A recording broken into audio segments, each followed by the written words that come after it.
দেশের 90% শিক্ষার্থী আর 1% হলে সন্ত্রাসের চান্স পাইবো।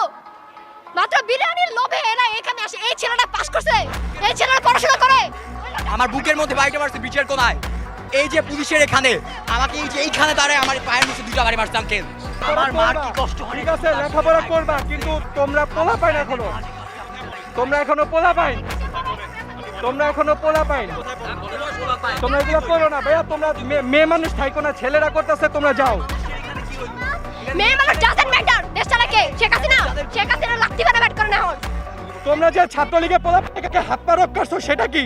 সেটার জবাব কি দিবা তোমরা? হ্যাঁ, হাত পা রক কাটা হইছে, সেটার জবাব কোথা থেকে দিবা? হ্যাঁ, ছবি দেখতে পাই আমি আমার নাম কেটে দেখো না, তুমি তো স্মার্ট, তুমি তো স্মার্ট। কালকে যে চট্টগ্রামে ছাদ থেকে পড়ে গেছে, তার হাত পার রক কাটা, হ্যাঁ তার হাত পার রক কাটা হয়েছে। এগুলো করো না ভাইয়া, এগুলো করো না, এগুলো করো না। তোমাদের জন্য দুঃখিত ভাইয়া, আমরা আন্তরিকভাবে দুঃখিত। এরকম হবে পড়ে গেছে, খুব কষ্টের বিষয়। তোমরাও মানুষ, আমরা মানুষ। শোনো, তোমরা যে যা করতেছো, তোমরা শান্তিপূর্ণভাবে এক জায়গায় বসে করো। আপনি যে বোম মারলেন, বোম মারা কি হলো?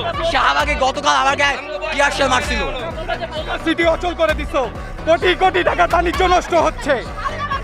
গ্যাস তেল মারেন, আপনারা গ্যাস তেল মারেন। একটা কথা বলে কোটি কোটি টাকা বিদেশে পাচার হয়ে যাচ্ছে, একটা কথা বলেন না, সেটা কেন বলো না? সচিবালয় ঘেরাও করো। সাধারণ মানুষকে কেন? আমার ভাইরে কেন মারবা? আমার ভাইরে কেন মারবা? আমার ভাইয়ের রক্ত কেন ঝরবে? আমার বোনের কেন রক্ত ঝরবে? কেন তোমরা মারবা?